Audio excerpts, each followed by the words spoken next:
am just so happy and honored and excited to invite to the stage somebody who has really been showing the way in so many ways, first as the administrator of the U.S. Environmental Protection Agency, now the head of sustainability at Apple.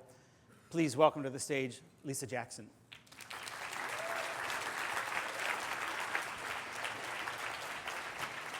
Good morning. You're welcome. Lisa. Again. Right here? Right here? Okay, good. Thanks.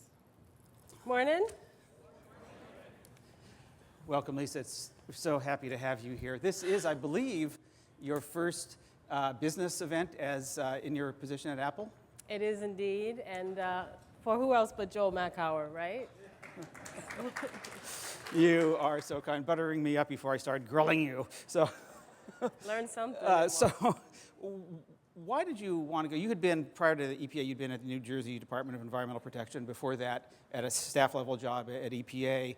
Why did you want to go into the private sector?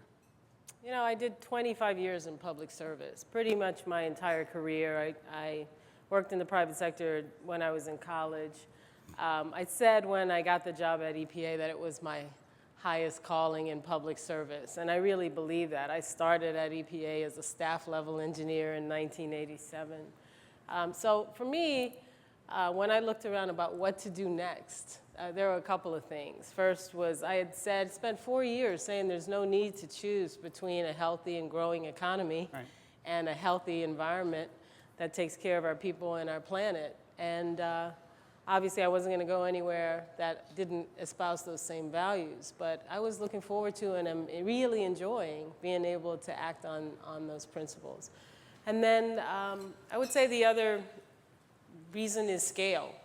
Part of the reason it's your highest calling in public service is that the actions that you take have real scale domestically and internationally. And that's very true of the business community, as you know as well. So leadership and collaboration in the business community means that these actions have real impact and force. So why Apple? What did you see as the big opportunity there? Lots of opportunities. You know, first I wanted a company that was innovative and creative, and Apple is the most innovative company in the world. I mean, it's full of people who, I tease sometimes that if you want to get something done even quicker at Apple, just tell an Apple engineer it can't be done. Right. It's in the company's DNA to be innovative, and then it's also in the company's DNA to think about the customer. It's a customer-facing company, so there's lots of leverage and lots of interest there in the things that make sense. And then I was just struck by the values, by the conversations with Tim and the senior executive team. Tim Cook, the CEO. Oh, sorry, Tim Cook, our CEO. I work for Tim.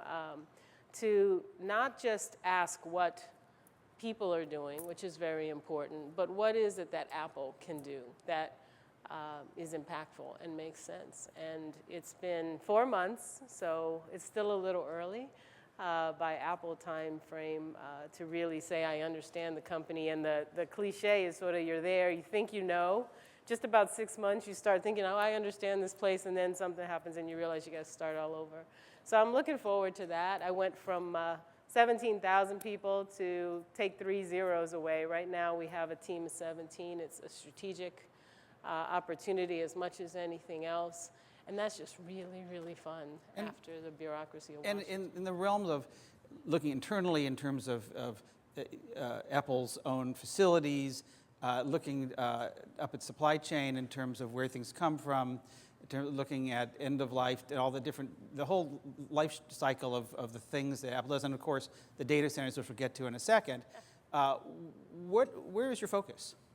Everything, all of the above, although Apple has a pretty engaged and active supplier responsibility group that is not directly in my group of 17. They've been working for quite some time. You know, it's important to remember, Apple's been doing its life cycle analysis since 2009.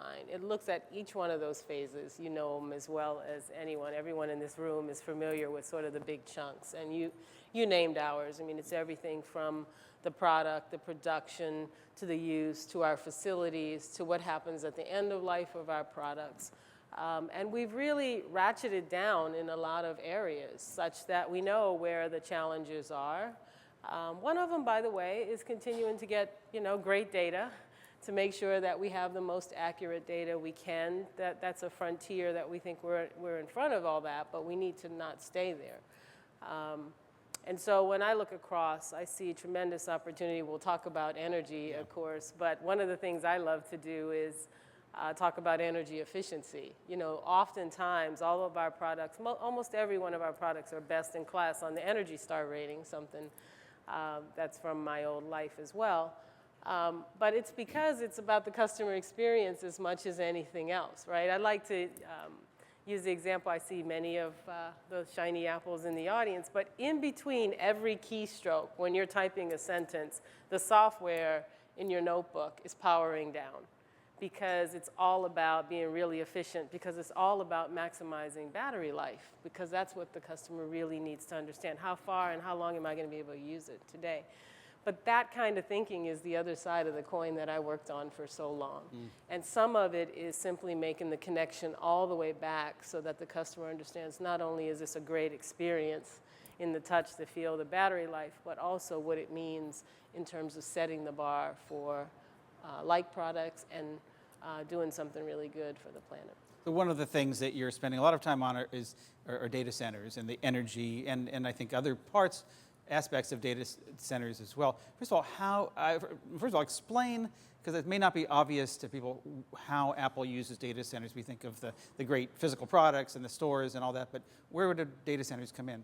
Well, we talk a lot about our ecosystem, of course. So that's Siri and iTunes and the App Store and iBooks. So when we're doing that, of course, I think many of us have talked a lot about the concept, which is that we're replacing physical things with virtual things. And in many times that can have a huge impact on everything from material and transportation costs, right?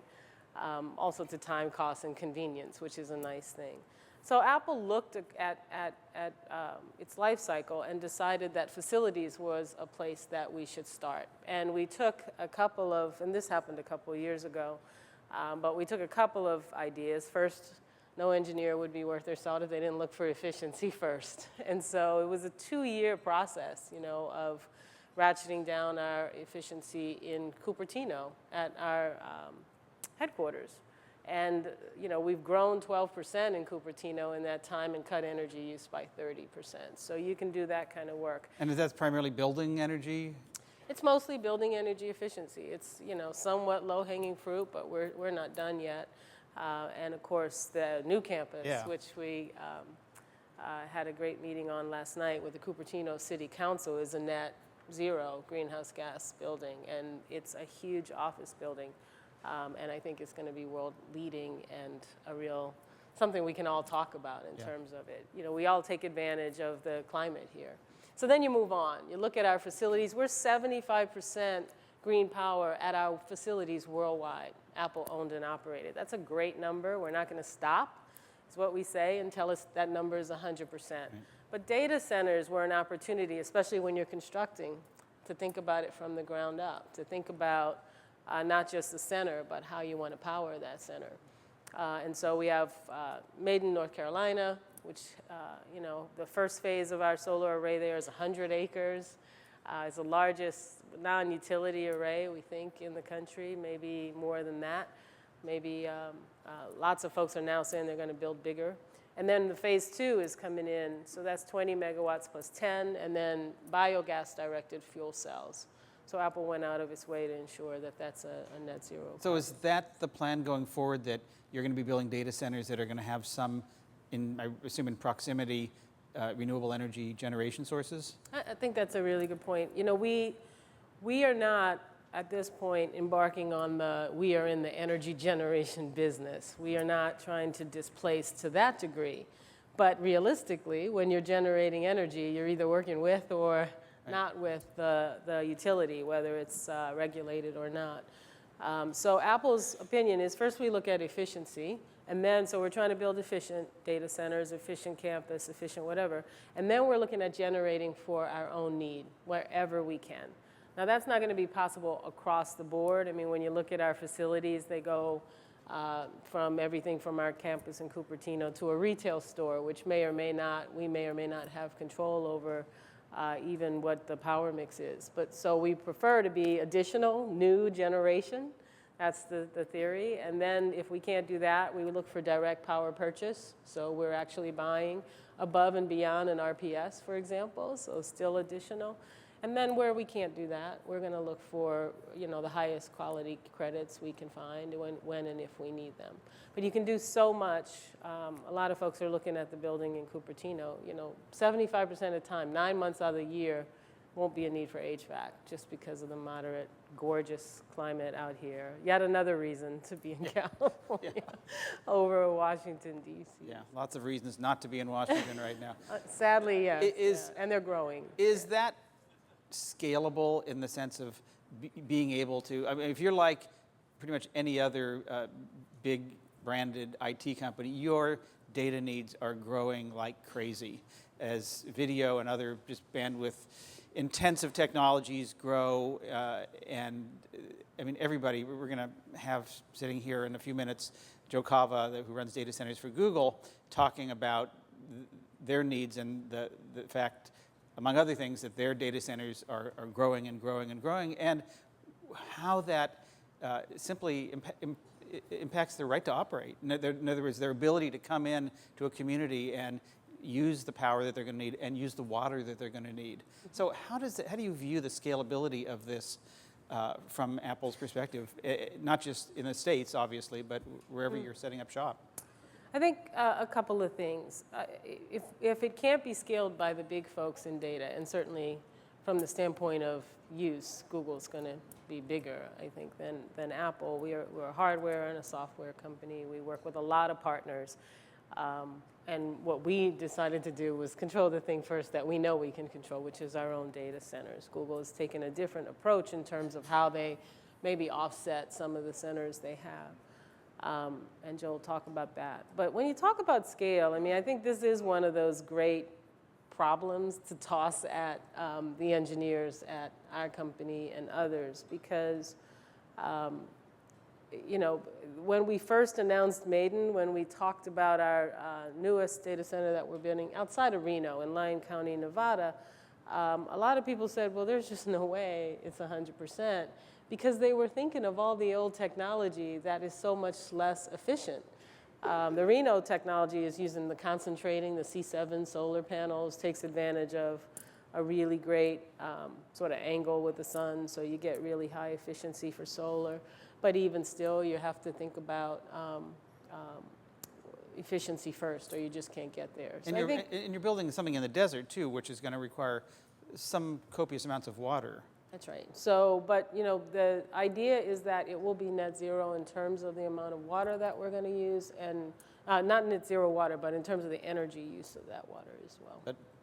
So the water will or won't be net zero?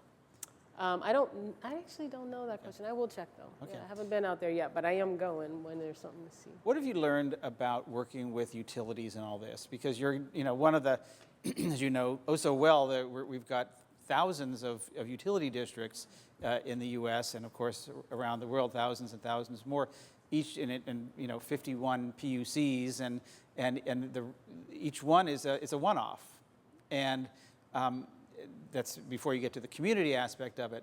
In terms of being able to work with the utility to get to your 100% renewable power goals, is that easy, not so easy? What have you learned? Yeah, it's a great question. First off, let me be really clear. I didn't do this. So if Mike Petahoff, our global energy manager, were here, I would give him a big shout out, he and his team, and all the folks in procurement, all the folks in legal, who have to think through these issues. And I guess that's the first thing you learn. And kudos to Verge. I think he probably had a conversation a couple years ago about disruptions that were coming. And obviously, if you know you're going to be growing to use more energy, which is a good thing from the standpoint of Apple, because it means we're growing and our reach is growing, you have a responsibility to do that. But it means, 51 different jurisdictions, 51 different regulatory approaches, 51 different, if not more, and it can sometimes be local. And then So city, you can, we're dealing in some jurisdictions with county, and then we deal with the PUC, and then we deal with a regulated utility. And we're looking at future plans, and all that can be multiplied again.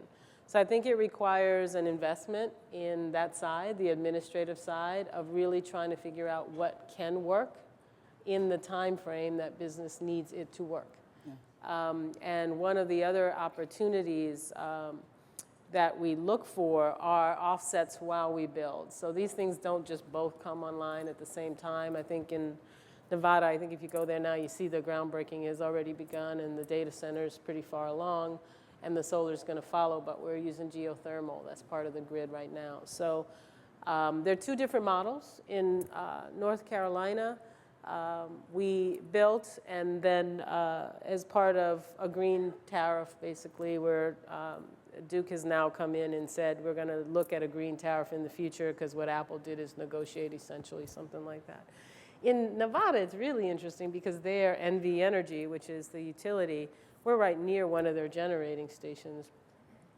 We're sort of partners almost. We're the developer and the funder and the builder, and we'll work, I think it's SunPower there, I'm not positive. But there, we have a contract that they're going to operate it. And after they operate it, they have an option to buy. And one of the really important things there, I think, for all of us is making sure that the communities don't feel as though this is costing them. Right. So Apple went out of its way to make sure the structure doesn't affect ratepayers separate from us. So you have to do all that. You have to think about, in a way, Apple has had to think about the same issues that a utility or a PUC would think about. Administratively, how do you get it done? How do you stay on the right side of the law? How do we talk to the ratepayers?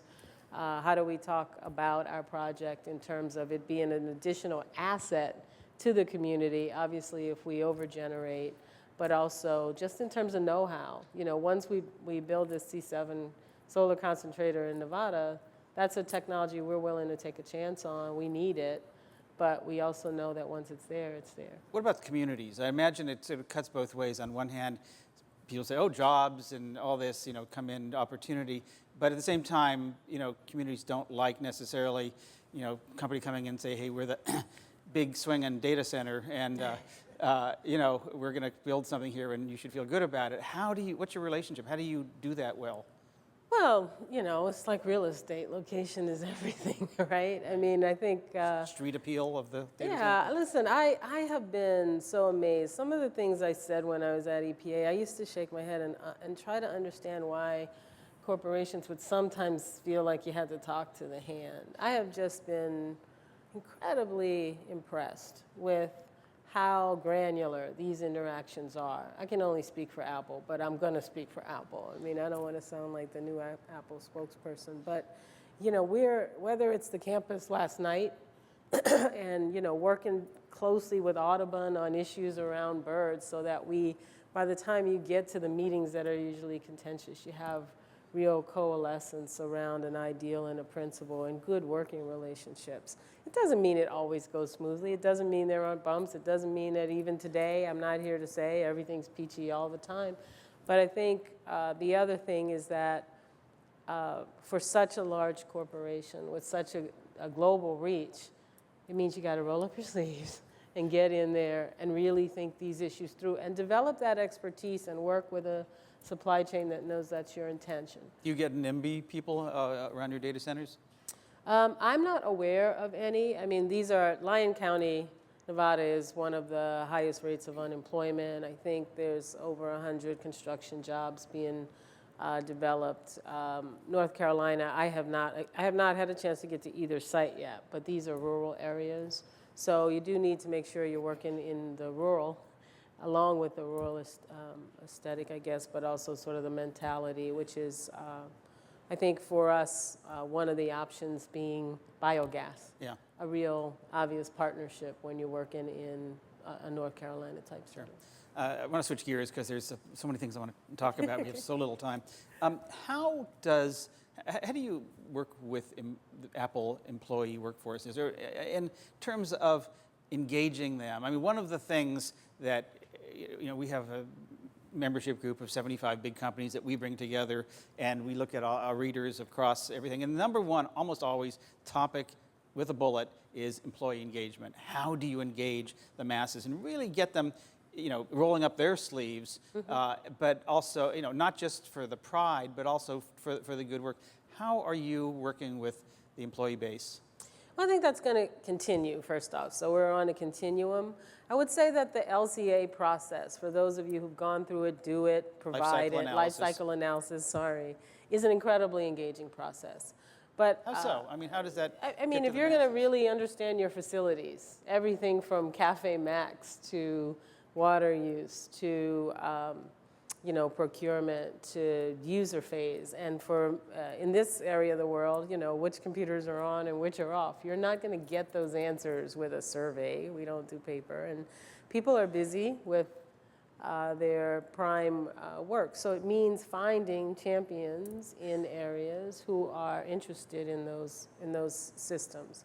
I think we have a lot of things going for us. I think Apple is located in California, which has an ethic and an understanding, and it tends to draw, even through its university systems, real analytics around these issues. And so we have a great workforce. I'm looking right here at Holly Chan, who was my intern last year. She came from Purdue, where she's working on an MBA in sustainability and technology. So we look for opportunities and people who do.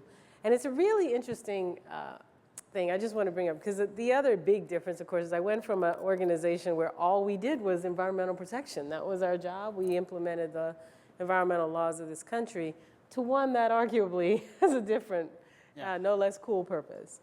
And so what you need to do are find those people, I think, in the organization for whom they're either champions, teammates, or whose collateral duties you can help them understand how it fits. So I didn't get to Apple and have to explain about keystrokes and power savings. That was software that was developed, and there's a person who did that who feels really good about it. Not a person, but a team. Yeah. And so you have to, we had an argument yesterday,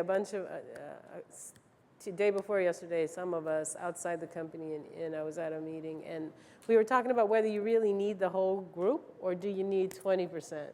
And one of the things I have come to reach critical mass. And what do you need? What turns the gears? And what I see at Apple is everybody understands it as a corporate value, that we care about our customers and we care about the planet, and we take those responsibilities very seriously. But you need a leader, you need a champion, you need a convener, you need a strategist, and you need support from the top, which we certainly have from Tim. So it feels like it's the right moment, and we'll continue to see even more manifestations. In terms of your engagement with employees? Absolutely. Yeah. I mean, we're not going to engage, and we're not. Apple has a wonderful internal group of employees who they call themselves Apple Earth. I joined on my second day at work. So I mean, I think we're going to build on that, though. I was just speaking more to whether you need to. Does every employee need to come to work every day, sort of being hit over the head? Oh, Lisa Jackson wants you to do something. No, I think this is about making sure that you know what the corporate values are. You feel really good about that. It's, studies have shown over and over, it's a great recruiting tool. It's a great motivating tool when people feel part of doing something that aligns with their values. We're almost out of time, but there is one thing I want to get to, which is, and it does go to this sort of new era, the post-Steve Jobs, now Tim Cook era.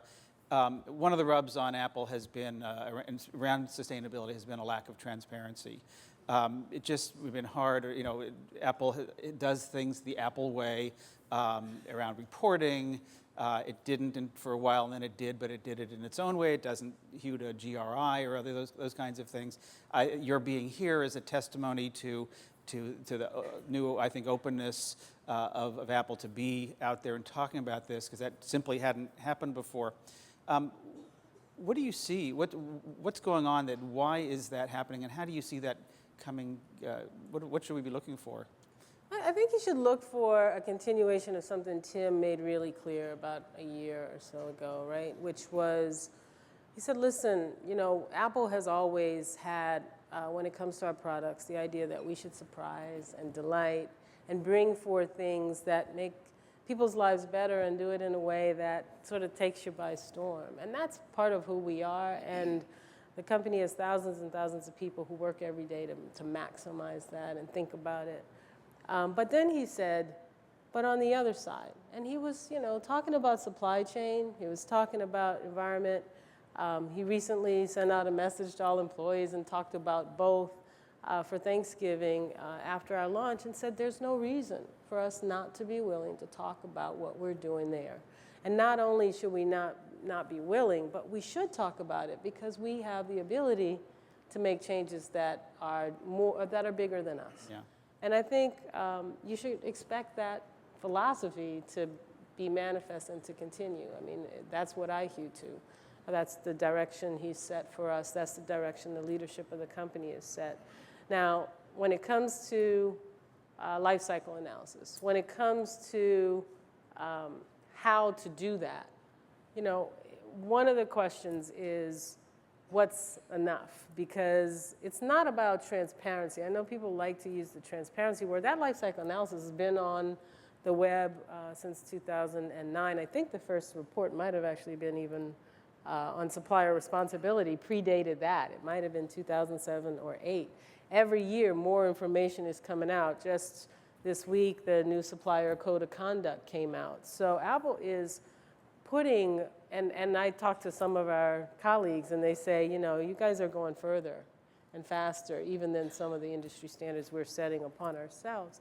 That's all great. And so the question we're going to wrestle with is, we're always going to be Apple, and we're always going to hold ourselves to the highest standard any outside group can think of. And so, there's lots of thought and thinking about what that means. But what it absolutely means is that life cycle analysis is going to stay there. We're going to talk more. We're going to be out more. And I would say stay tuned. We will. I know there's a lot of us in this room, online, and in the world of sustainability that root for Apple because we like your products. We have them, in our pockets. Some of them are using them as we speak, and want to, have that sense that yes, you're one of us, if you will, in the sense of being a leader, being at the head of the class. But, I always say Tim Cook did not hire Lisa Jackson to be quiet, right, or to keep the status quo. That's not the place. So. I think we understand that, and what we want you to know is we understand our responsibility, and we do care. It is a corporate value. Yeah. A couple months ago when I invited you to come to the stage, and you very quickly responded yes, and you said, my only question is, do you want me this year or next year, being the implication being you'd only been there a little bit, and to which, of course, I answered yes. But we are staying tuned, and we would love to, as you have another year under your belt and really start to ramp up in the ways that I'm pretty sure you want to do, we'll really be looking forward to following up with you and hearing more about what's going on. Thank you for being here, sharing this with us. Thank you for coming to Apple and finding your way out of Washington. I think it looks like it's going to be an exciting ride. And again, thank you for being here. Please join me in thanking Lisa Jackson. Thanks so much. Have a good time. Thank you.